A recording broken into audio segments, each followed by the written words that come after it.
we're on day number 8 of the 12 days of Christmas. Are you ready? I'm ready. Here we go. On the 8th day of Christmas, my true love gave to me 8 maids a milking. So each day we've mentioned variations that have been seen in the 12 days of Christmas since the first version in 1780. Today marks the first day that the gifts on the remaining days are sometimes found in different orders. For example, the 1842 and 1846 versions have 8 ladies dancing, which is day 9 in the version that is best known today.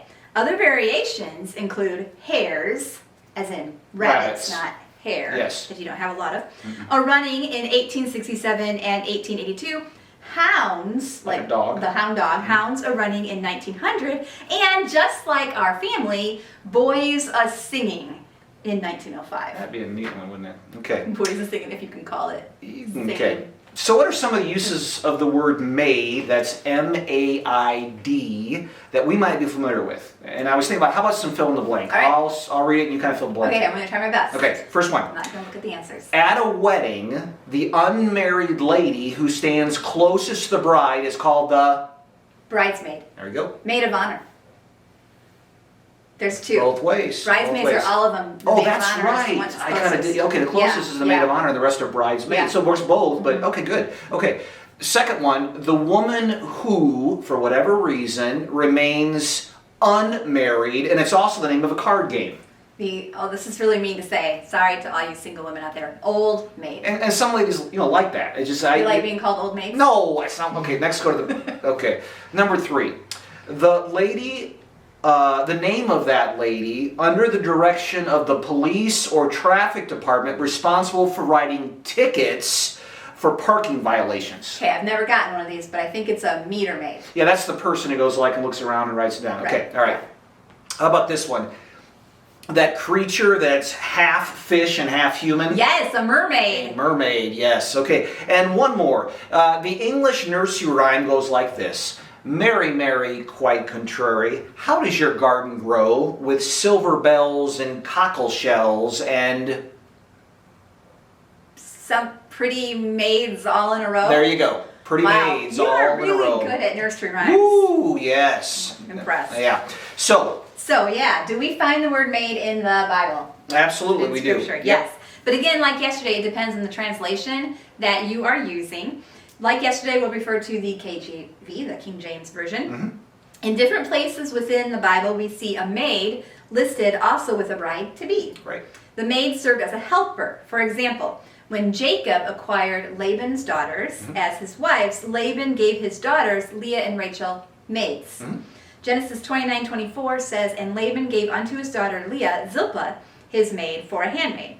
And Genesis 29:29 says, and Laban gave to Rachel his daughter Bilhah, his handmaid, to be her maid. Right. And you might also recall that Pharaoh's daughter, the one that found Moses in the basket, in Exodus 2:5 tells us that the daughter of Pharaoh came down to wash herself at the river, and her maidens, maidens, yep. walked along by the river's side, and when she saw the ark among the flags, she sent her maid to fetch it. Yep. And then also Esther, the Jew, who would eventually become the queen, is referred to as a maid in Esther 2:7. And he brought up Hadassah, that is Esther, his uncle's daughter, for she had neither father nor mother, and the maid was fair and beautiful, who Mordecai, when her father and mother were dead, took for his own daughter. Yeah, and then I wanted to look at one also in the New Testament, in Matthew chapter 9. Jesus himself uses the word maid in reference to a young girl that he raises from the dead. In verses 24 and 25, you read this.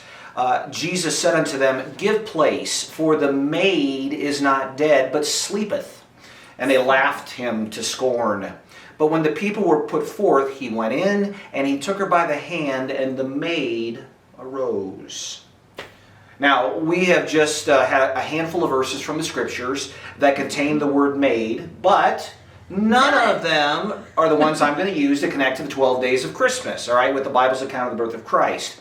Instead, I'm going to ask you, Sherry, to turn to the Gospel of Luke in chapter 2. All right. And here we find that very famous account of the birth of Jesus, and we read this just a couple of days ago. So we're in Luke chapter 2, and we're going to start with verse number 1. Sherry, read that for me, please. Yes.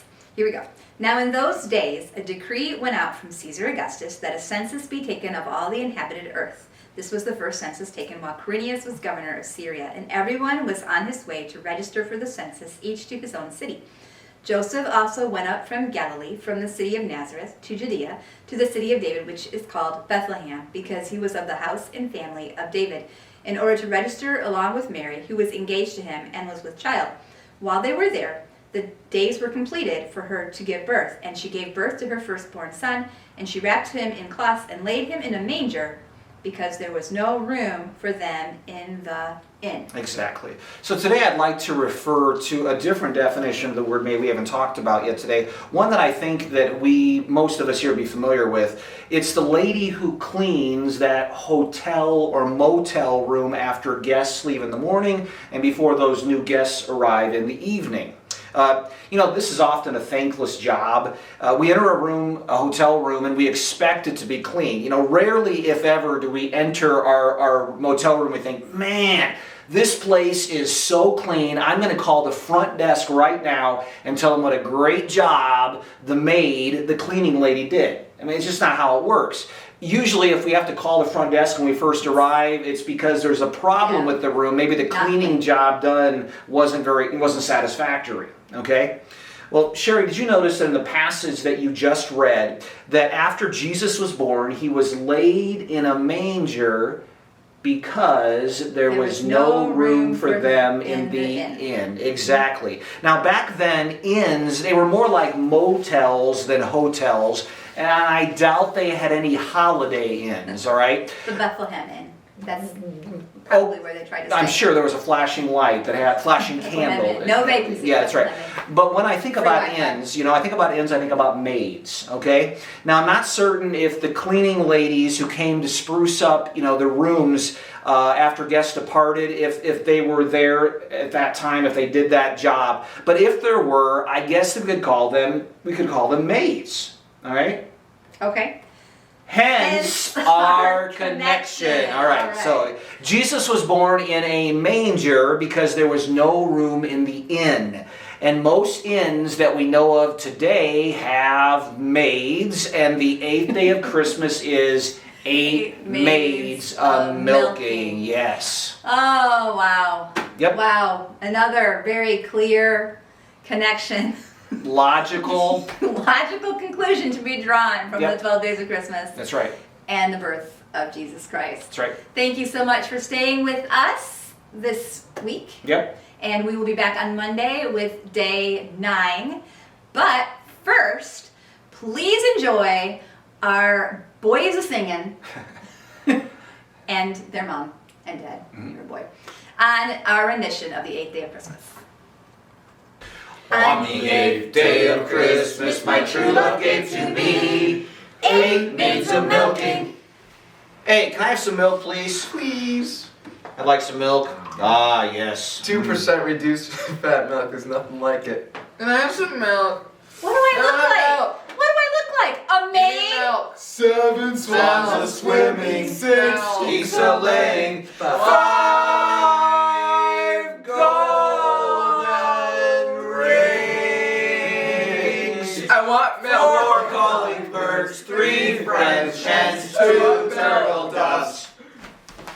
I want milk. At the partridge in a pear tree. I want milk.